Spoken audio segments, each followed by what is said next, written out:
Bonjour, je m'appelle Léo. J'ai 24 ans et je suis assistant vétérinaire dans les collines du Perche. Je n'aurais jamais cru que la nuit la plus sombre de l'année, avec une seule couverture entre le froid et moi, me donnerait une raison de rester. Mais laissez-moi commencer par le début.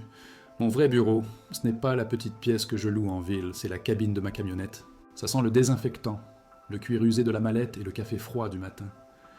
Je passe mes journées sur ces routes sinueuses qui serpentent entre les champs, les pneus crissant sur le gravier des chemins de ferme. Ma routine commence avant le lever du soleil. Je me lève, j'enfile mon jean et mes bottes de travail encore raides et je prépare un thermos de café noir. Je bois la première tasse debout dans ma cuisine, en regardant la liste des visites de la journée collée sur le frigo. La plupart du temps, je ne rentre que tard le soir, le dos endolori et les mains sentant la terre et les animaux. C'est une vie simple, une vie de silence. Parfois, en passant devant une vieille clôture en bois à réparer, ma main se crispe sur le volant. Je revois la ferme de mes parents, les planches que mon père n'a jamais eu le temps de remplacer. C'est ce qui m'a poussé à faire ce métier, je crois. Aider les autres à garder ce que nous, on a perdu. Le téléphone a sonné juste comme je finissais de vérifier mon équipement dans la camionnette. C'était le docteur Martel, mon patron. Une urgence au haras des crépuscules. Une jument percheronne, prête à mettre bas, mais agitée. J'ai simplement répondu « J'y vais ». J'ai attrapé ma veste imperméable et j'ai démarré le moteur. Le ciel, au-dessus des collines, avait déjà pris une couleur de plomb. La pluie a commencé à tomber quand j'ai tourné sur la départementale. De grosses gouttes qui s'écrasaient sur le pare-brise, forçant les essuie-glaces à un rythme frénétique. Je connaissais la plupart des fermes de la région, mais celle-ci, je n'y étais allé qu'une fois pour une vaccination de routine. Je me souvenais d'un long chemin de terre et d'une grande maison en pierre qui semblait un peu trop silencieuse, même de loin. Le panneau en bois, sculpté, haras des crépuscules, était à moitié effacé par les intempéries. En arrivant, j'ai garé la camionnette près de l'immense grange en bois. La peinture blanche des clôtures s'écaillait par endroits, et quelques tuiles manquaient sur le toit de la maison principale. Tout semblait solide, mais fatigué. Avant même que je ne coupe le contact, la grande porte coulissante de la grange s'est ouverte dans un grincement. Une silhouette de femme se tenait dans l'encadrement, découpée par la pénombre de l'intérieur. Elle ne bougeait pas, elle attendait simplement, les bras le long du corps. Je suis sorti, le vent rabattant la pluie sur mon visage. C'est là que je l'ai vue clairement. Elle devait avoir une dizaine d'années de plus que moi. Ses cheveux bruns étaient tirés en arrière, et son regard noisette était direct, sans fioriture. Elle portait un jean usé et des bottes couvertes de boue. Elle ne souriait pas, elle a juste hoché la tête. « Vous êtes Léo, l'assistant du docteur Martel ?»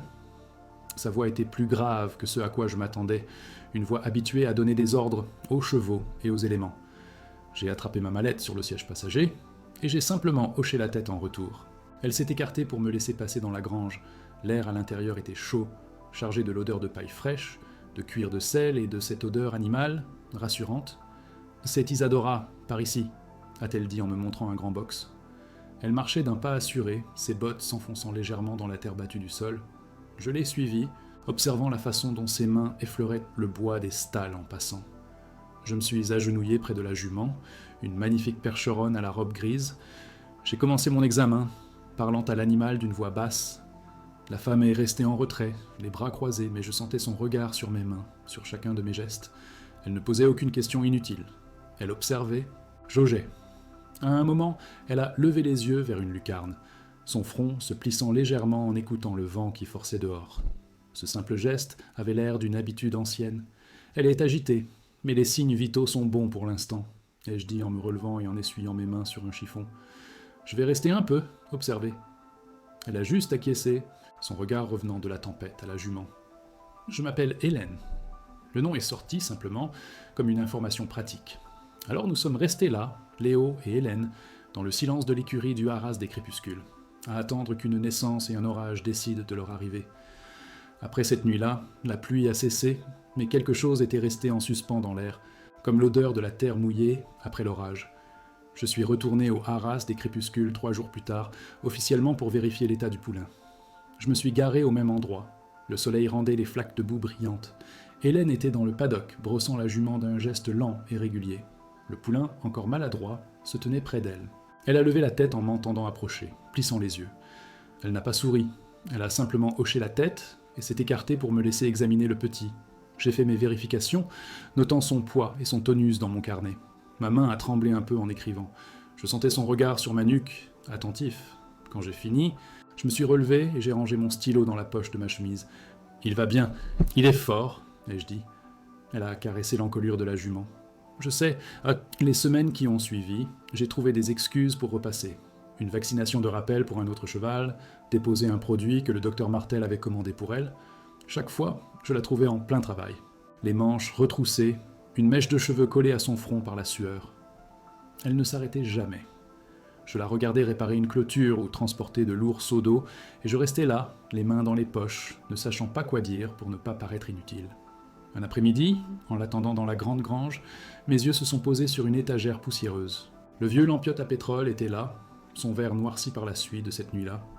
Je l'ai pris, le métal était froid, j'ai trouvé un chiffon propre dans ma camionnette, et sans vraiment y penser, je me suis mis à le nettoyer. Le geste était mécanique, apaisant. Je frottais le verre jusqu'à ce qu'il redevienne transparent, jusqu'à ce que je puisse voir la mèche à l'intérieur. Elle est entrée juste à ce moment-là. Elle s'est arrêtée nette en me voyant, le lampiote propre dans mes mains. Son regard est passé de l'objet à mon visage, puis de nouveau à l'objet. Elle a pincé les lèvres, mais n'a fait aucun commentaire. Elle a juste dit « Le vieux Thomas m'a dit que vous étiez passé pour sa vache. » J'ai reposé le lampiote sur une poutre en bois propre, et nous avons parlé de la vache du vieux Thomas, mais le lampiote est resté là, entre nous. Un autre jour, je l'ai trouvé en train de se battre avec un abreuvoir automatique qui fuyait. L'eau s'écoulait en un mince filet, créant une mare de boue à ses pieds. Elle avait les mains couvertes de cambouis. « Je m'en occupe », a-t-elle dit avant même que j'ouvre la bouche. J'ai juste secoué la tête. Je suis allé chercher ma caisse à outils dans la camionnette et je me suis agenouillé à côté d'elle. Ses bottes de travail étaient usées jusqu'à la corde, le cuir craquelait au niveau des orteils. Nous avons travaillé en silence pendant près d'1 heure. Je lui passai les outils, elle resserrait les joints, nos mains se sont frôlées une fois quand elle a attrapé une clé à molette. J'ai retiré la mienne un peu trop vite. Le bruit de l'eau qui s'écoulait a finalement cessé. Elle s'est relevée, s'est essuyé le front avec le dos de son poignet, laissant une traînée de graisse sur sa peau. Elle a regardé la réparation, puis m'a regardé. « Merci » a-t-elle murmuré, le mot semblant lui coûter un effort. Mon mari disait toujours qu'une ferme, c'est une liste de choses à réparer qui ne finit jamais. Elle a dit ça en regardant l'horizon, comme si elle s'adressait aux collines. C'était la première fois qu'elle le mentionnait. J'ai ramassé une vis tombée par terre et l'ai fait rouler entre mon pouce et mon index. Je n'ai rien répondu. Je lui ai juste tendu la vis. Elle l'a prise et l'a mise dans sa poche sans un mot. Le silence est revenu, mais il était différent. Si cette histoire commence à résonner en vous, si vous connaissez ce genre de silence qui en dit long, alors restez avec moi. Abonnez-vous, laissez un pouce en l'air. Maintenant, laissez-moi continuer, parce que c'est là que les choses ont vraiment commencé à changer de rythme, sans que je m'en rende compte. C'est devenu une sorte de rituel. Chaque mardi, en fin d'après-midi, je passais. L'excuse était que sa ferme se trouvait sur mon chemin de retour, ce qui n'était que partiellement vrai. Je garais la camionnette, et nous nous asseyions sur les marches du porche de la grande maison. Elle préparait 2 tasses de café noir, toujours trop fort, dans des mugs en émail ébréché. On ne parlait pas de grand-chose.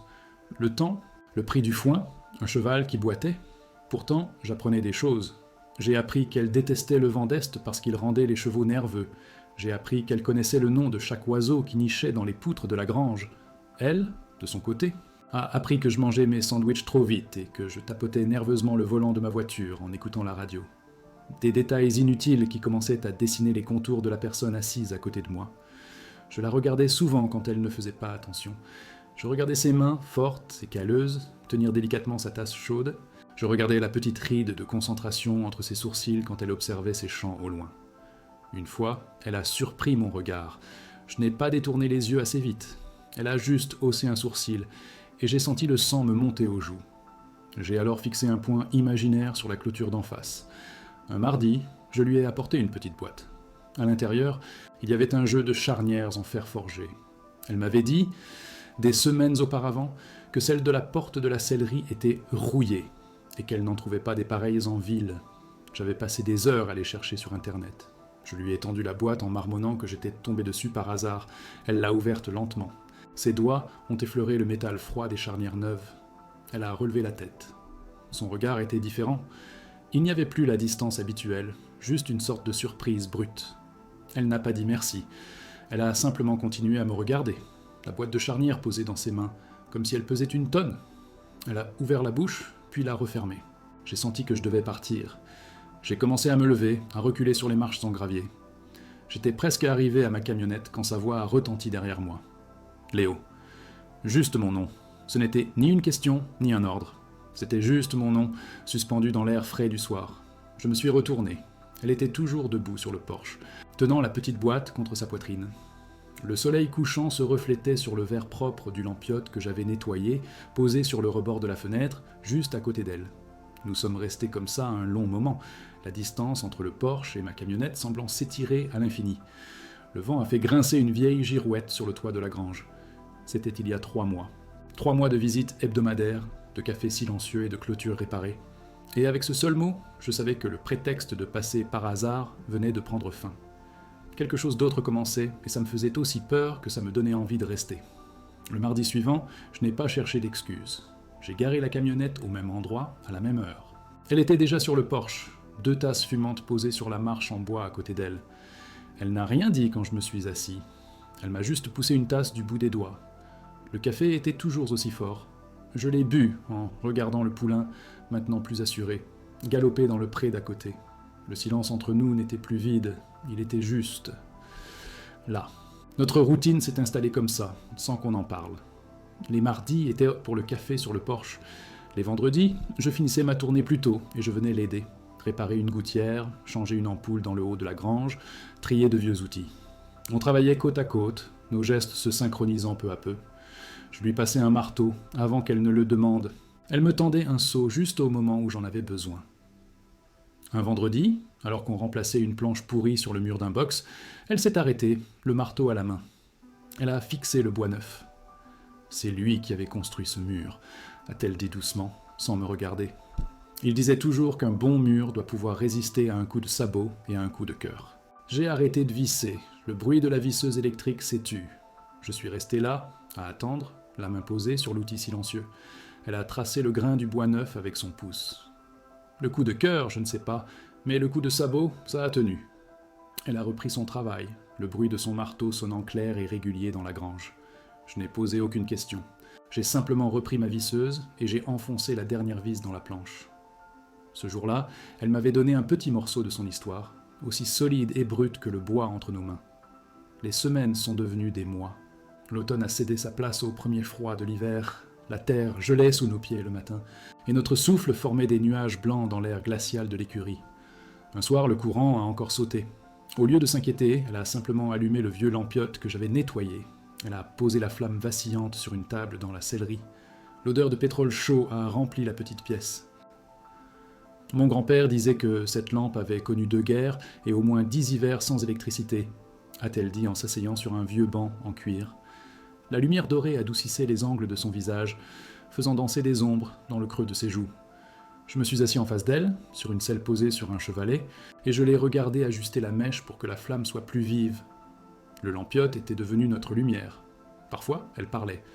De son mari, de leurs rêves pour ce haras. Elle ne le faisait jamais de manière triste, mais plutôt factuelle, comme si elle lisait un inventaire. On voulait acheter le champ d'à côté, pour les poulains. Elle disait ça en regardant par la fenêtre, vers le champ en question, maintenant couvert de givre. Je ne disais rien, je la laissais parler, je passais une main sur le cuir usé de la selle sur laquelle j'étais assis. J'ai appris à lire ses silences. Je savais quand elle était fatiguée par la façon dont elle posait ses mains à plat sur ses genoux. Je savais quand elle était inquiète parce qu'elle se mettait à ranger des outils déjà parfaitement en ordre, et elle a appris à lire les miens. Un jour, elle m'a tendu une tasse de café sans un mot alors que je fixais la route, perdu dans mes pensées, ma main crispée sur une clé à molette. Une fois, en marchant dans l'allée centrale de l'écurie, nos épaules se sont frôlées. Un contact anodin qui n'a duré qu'une seconde, mais aucun de nous n'a bougé pour s'écarter. Nous avons continué à marcher, un peu plus près l'un de l'autre, nos bottes faisant le même bruit sourd sur la terre battue.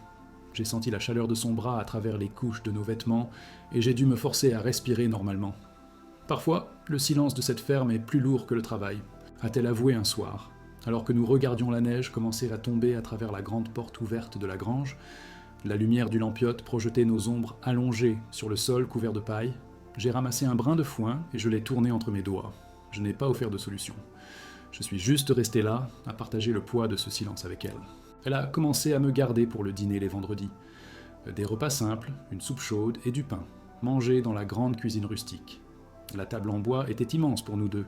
On parlait peu, mais le bruit de nos cuillères contre les bols, le crépitement du feu dans la cheminée, tout ça formait une conversation. Je la regardais couper le pain, ses mains fortes et sûres, et je me sentais à ma place. Les gens commençaient à parler au village. Je l'entendais dans les sous-entendus du vieux Thomas quand je passais voir ses vaches, ou dans le regard insistant de l'épicière. « Vous passez beaucoup de temps au haras des crépuscules, non ?» Je répondais juste que le docteur Martel me demandait de bien suivre les chevaux. Je rentrais ma tête dans les épaules et je changeais de sujet, le visage un peu chaud. Un après-midi, elle m'a trouvé en train de regarder une vieille photo en noir et blanc accrochée au mur de la sellerie. Un homme et une femme plus jeunes, souriants, devant la ferme. Elle s'est approchée et s'est tenue à côté de moi. On venait de finir de repeindre toutes les clôtures. On était épuisés et heureux. Sa voix était neutre. J'ai hoché la tête, mon regard fixé sur le visage de l'homme, son bras passé autour de ses épaules. Elle a suivi mon regard. « Il vous aurait bien aimé », a-t-elle dit. « Vous n'avez pas peur de vous salir les mains ?» Elle a dit ça, puis elle a quitté la pièce, me laissant seul avec la photo et le poids de ses mots. J'ai passé ma main sur mes cheveux, le cœur battant dans ma poitrine. Ce n'était plus une question de clôtures à réparer ou de chevaux à soigner. C'était autre chose. Le lampiote est devenu un cadeau silencieux. Un soir, alors que je partais, elle me l'a tendu, allumé. « Prends-le, la route est verglacée. Ça te fera une lumière dans la camionnette si jamais tu as un problème. » Je l'ai pris, le métal était chaud. C'était son histoire, l'histoire de sa famille qu'elle me confiait. Je l'ai posé délicatement sur le siège passager. Il a éclairé ma route tout le long du retour. La semaine suivante, je lui ai rapporté, propre et rempli. Elle l'a repris sans un mot et l'a posé sur le rebord de la fenêtre de la cuisine, là où on pouvait le voir depuis la cour. Il restait là, même éteint, comme une promesse silencieuse. Une balise, notre balise. Je savais que je pouvais venir, que la porte serait ouverte, que le café serait prêt. Un soir de fin d'hiver, nous étions dans la grange à vérifier les couvertures des chevaux. La neige tombait drue dehors, étouffant tous les bruits du monde. On s'est retournés en même temps et on s'est retrouvés face à face, si proche que je pouvais voir les flocons de neige fondre sur les mèches de cheveux qui s'étaient échappées de son bonnet. Son regard noisette était fixé sur le mien. Mes mains ont arrêté de bouger. J'ai oublié ce que j'allais faire. Le temps a semblé s'arrêter. Tout ce qui existait, c'était l'odeur de la paille, la chaleur de son souffle dans l'air froid et son regard qui ne fuyait plus. Elle a légèrement entrouvert les lèvres, comme pour dire quelque chose, mais aucun son n'est comme sorti. J'ai levé la main, lentement, et j'ai effleuré sa joue du dos de mes doigts.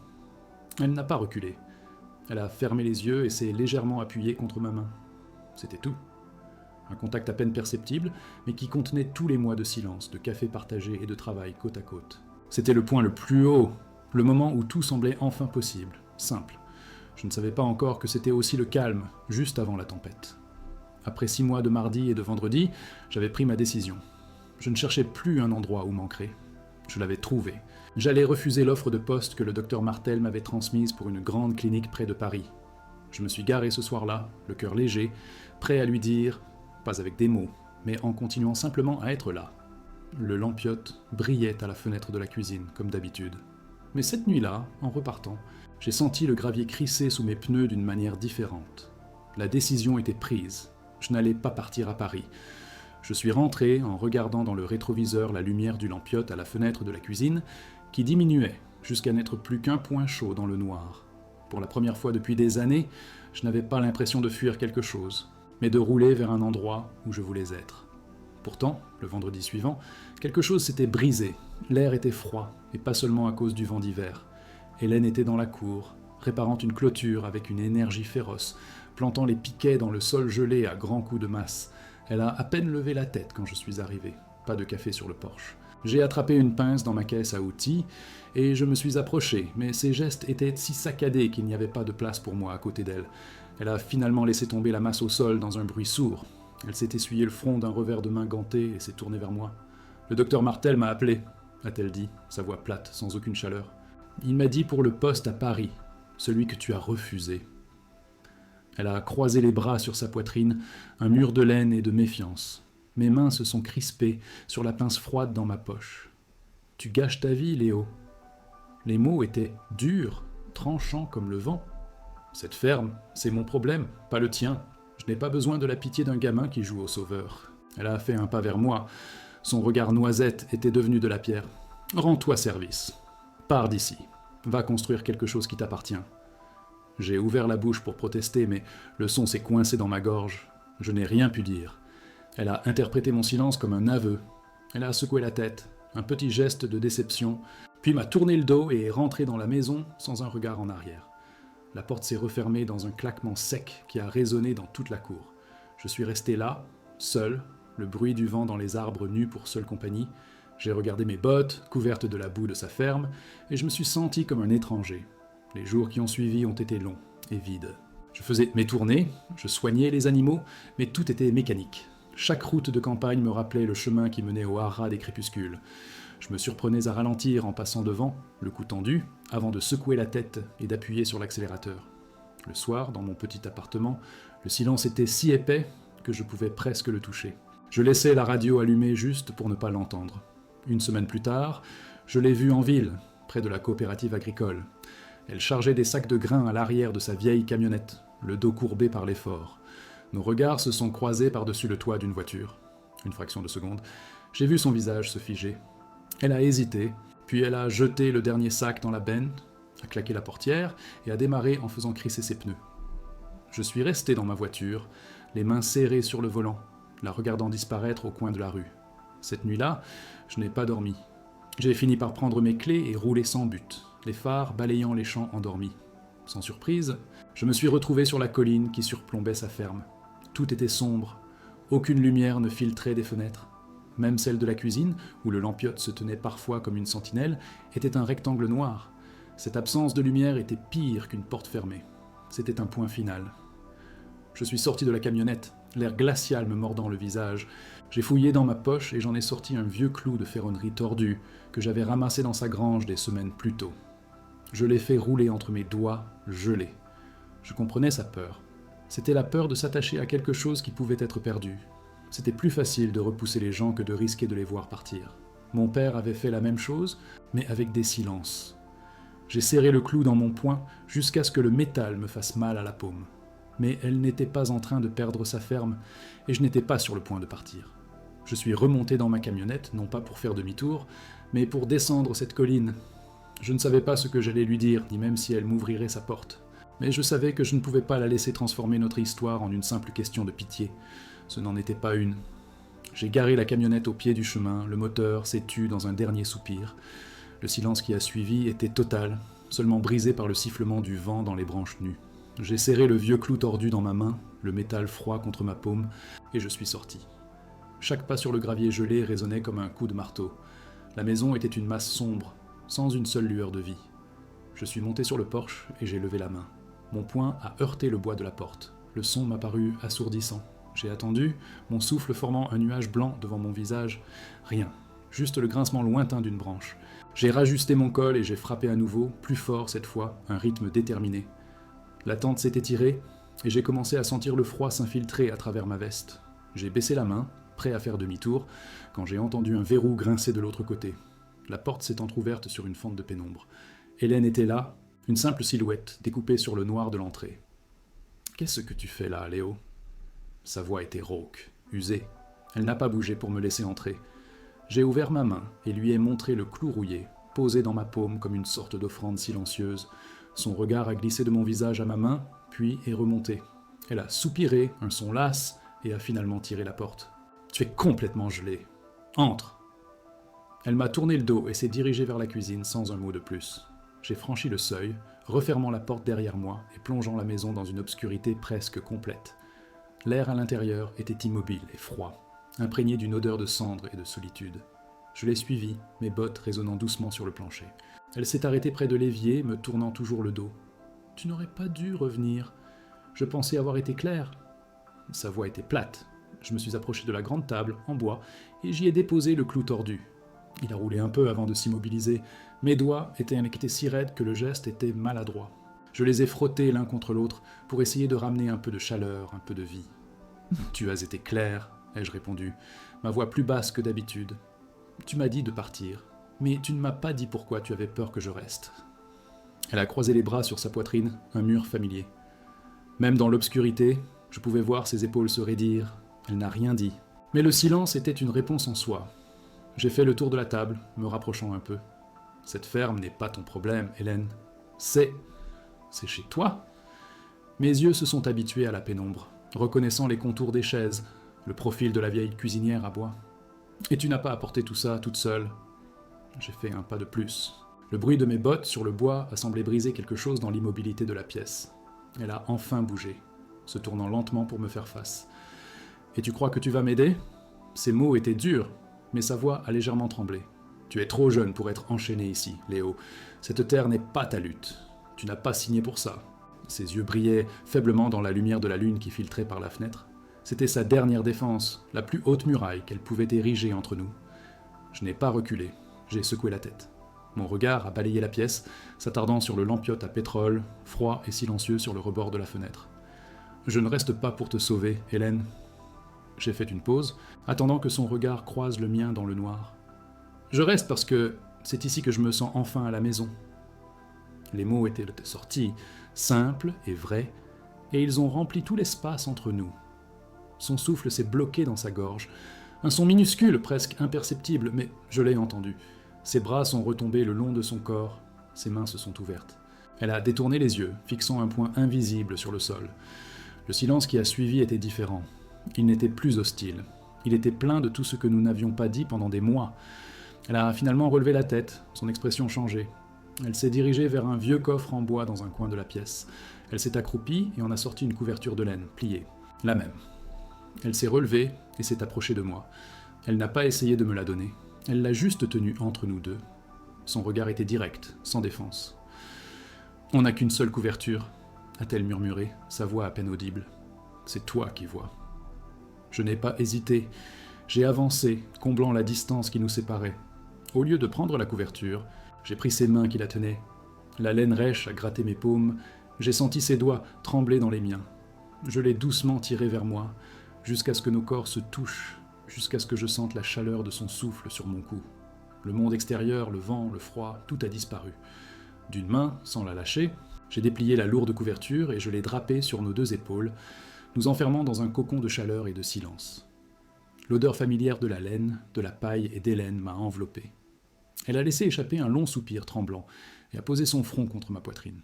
J'ai refermé mes bras autour d'elle, la serrant contre moi, sentant enfin le poids de sa solitude se transférer un peu sur mes propres épaules.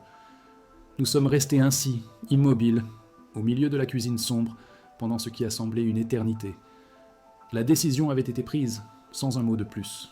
Le combat pour la ferme n'était pas terminé, loin de là, mais il n'était plus seulement le sien. Il était devenu le nôtre. L'hiver serait encore long et dur, mais pour la première fois, je savais que nous le traverserions ensemble, un jour à la fois. L'hiver a cédé la place à un printemps timide. 6 mois se sont écoulés depuis cette nuit-là. Je me réveille maintenant au son des planchers qui craquent dans la grande maison, et non plus au vacarme du réveil dans mon petit appartement. Hélène est déjà debout. Le café infuse et son odeur se mêle à celle du bois de chêne du mobilier. Je la rejoins dans la cuisine. Elle me tend ma tasse, celle avec un léger éclat sur le bord, sans un mot. Nos matins commencent ainsi, dans un silence qui n'est plus un vide, mais un espace partagé. Nos journées sont un balai de gestes appris. Je m'occupe maintenant de la maintenance du matériel et des clôtures les plus éloignées, pendant qu'elle gère le dressage des jeunes chevaux. On se retrouve à midi sur le porche, partageant un morceau de pain et du fromage, les jambes pendant dans le vide. Parfois, sa main vient se poser sur la mienne pour attirer mon attention sur un faucon qui plane au-dessus des champs. Un simple contact, une communication sans parole. Le travail est dur, mais il n'est plus solitaire. Il y a encore des jours où je la surprends, le regard perdu vers l'horizon, une ombre de son ancienne tristesse voilant ses yeux noisettes. Je ne pose pas de questions. Je m'approche simplement et je commence à nettoyer une selle à côté d'elle, le bruit rythmé du chiffon sur le cuir usé remplissant le silence jusqu'à ce que l'ombre passe. Elle me jette alors un regard bref, presque imperceptible, et je sais qu'elle a vu mon geste. C'est notre façon de prendre soin l'un de l'autre. Nous avons nos rituels. Le soir, après avoir nourri les chevaux, nous nous asseyons sur les marches de la grange, là où tout a commencé. Nous regardons le poulain né cette nuit-là, maintenant un jeune cheval plein de vie, galoper dans le paddock. On ne parle pas de cette nuit-là.